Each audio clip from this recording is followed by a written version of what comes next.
What's up, everybody? My name is Julian, and welcome back to my YouTube channel.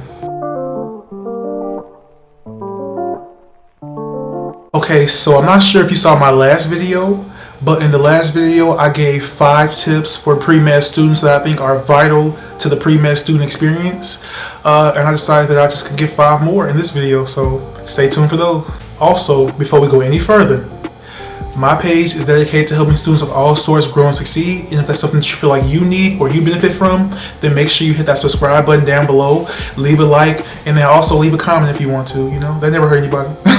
And if you don't know, I'm a pre-med student and I'm currently a junior, so as you know, things are kind of approaching and it's getting much closer to the whole application interview process, and I'm going to be sharing my journey on this page, so again, make sure you hit that subscribe button. Okay, so for the first piece of advice that I have for pre-med students, make sure that you ask professors for knowledge and advice about how to study for their specific class, okay?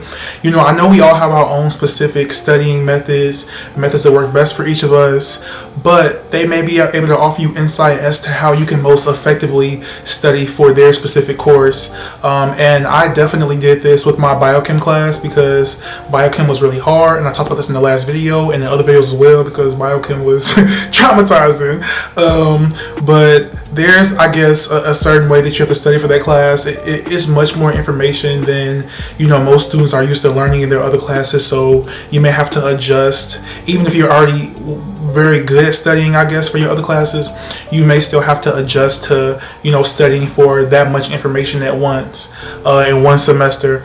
So definitely ask your professors how they've seen students best study for their course and be able to, I guess, retain the most knowledge as well as getting a grade in the class. So, and then I guess just a little tip of my own for biochem specifically and other classes like it, I guess, would be that when studying for a class like that, repetitively writing down the information over and over could help a lot, especially because with biochem, there are a lot of cycles: the citric acid cycle, glycolysis, gluconeogenesis, and the rest of them. So repetitively writing those down and just keep practicing those on board, on paper, that was definitely something that helped me. So that's just a little tip of mine, but definitely reach out to your professors at the beginning of the semester. Don't wait until the end when you're into the final and you need to turn your 70 into a 90. Come on. So ask at the beginning of the semester, and I think that it will work very well for you.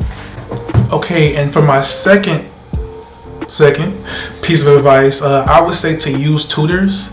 Okay, now I don't know about y'all, but I've always been the type of person, even when I was a little kid, I would never use tutors, and I'm not really sure why. I don't know if it's because it would make me feel like I was dumb to use a tutor. It would make me feel like I don't really know the information and I'm not a good student if I use a tutor. I don't think it's that, because people who use tutors aren't dumb. A lot of the times those are the smartest ones because they're doing the right thing. So I would definitely say use tutors to your benefit. In my school personally, we have free tutoring for basically 99% of the classes, maybe even 100. And when I first got here, freshman and sophomore year, I really wasn't using tutors because, again, it made me feel bad somehow. I really don't know why, but you can't really explain everything about yourself. It just happens. But once I started using the tutors junior year, I could have been using those the whole time. The tutors are so helpful. So. And they're also very flexible, or at least in my school they are. So I would definitely say use tutors to your benefit for classes because they are the ones who have mastered the material, and maybe they can explain the information differently than your professor explained it, and maybe that different way that they explained it would, I guess, reach your mind easier than the professor, the professor's way of explaining it. So yeah. All right, now for tip number 3. This is more of a general tip, and this is even, I guess, outside of pre-med life. This is just life in general, a life lesson, something you can use throughout life in general. But if opportunities present themselves, take them. Please. I've seen so many people pass up on so many amazing opportunities, and I won't get into specifics, I just won't. But people, you know. But if opportunities that will allow you to grow, explore your passions, even just have fun, take them, okay? Whether it's science related or not science related. Everything dealing with pre-med life and medical life isn't science. So if opportunities present themselves in your life, take them and take advantage of them, because college is a time for exploration. And a lot of the time, the opportunities that you're exposed to in college are opportunities that you probably won't ever be exposed to again and won't have the chance to take advantage of later on in life. So I would definitely say take advantage of all the opportunities that present themselves during your time in college. Brief interruption. If you have yet to subscribe to this page or leave a like on the video down below, then make sure you do that before we go on to our next tip. But without further ado, let's go ahead and move on. Alright, now for piece of advice number 4 for pre-med students is to find a mentor, okay? I cannot stress to y'all enough the importance of a mentor. I have a mentor, and I won't say his name just because, you know, I don't put his business out there. But this man is so amazing, and he's really opened my eyes to a lot of what the medical field is like and what medical school is like, how hard you have to work, how rewarding it is, and how amazing life is after you graduate and are able to explore your passions through actually doing medicine. So I would definitely say find you a mentor, and the mentor doesn't really have to be somebody who is in your specific field of interest.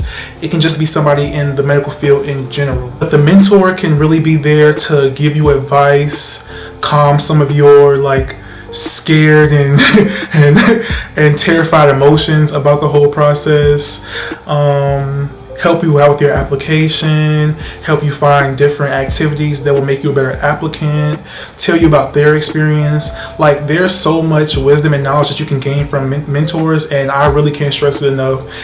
My mentor has really been a true blessing in my life, and I hope that he knows that. I probably thank him every time I get on the phone and every time I see him in person, but but yeah, I know I'm truly blessed to have the mentor that I have, and I think that you definitely need to find you one as well. So listen, please get your. And last but not least, piece of advice number 5 for pre-med students would be to take care of yourself. Okay, now I know most of us pre-med students are very, very, very, very, very driven for success and driven because of our passion for medicine, but you have to take care of yourself. And I'm talking to myself too. A lot of the advice I give y'all, I'm talking to myself as well. But up until probably about a few months ago, I wasn't really taking care of myself. I've always been the type of person to just be so future driven and future motivated that I wasn't living in the present.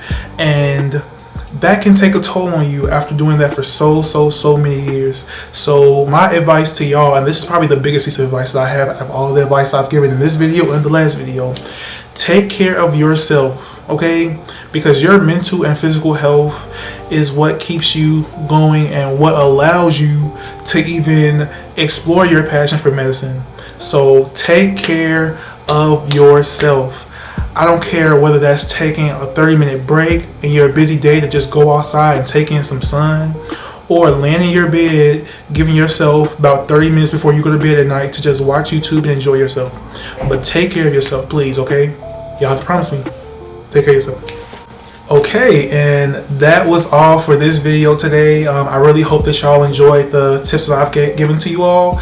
And if you haven't seen my last video, as I said earlier, I shared 5 other tips for pre-med students. So make sure you go ahead and watch those too, because those are also very important and can have a huge impact on your pre-med experience as well as your medical school applications. So again, I hope that y'all enjoyed this video. I really appreciate y'all for the support. Make sure you're subscribed to my channel. Make sure you leave a like, and then also give me some video suggestions, because as I always say, I want to be a resource for all of y'all, and the best way that I can do that is by tailoring my content to y'all's needs. So with that said, I hope y'all have a wonderful day, and I wish y'all much success in the future.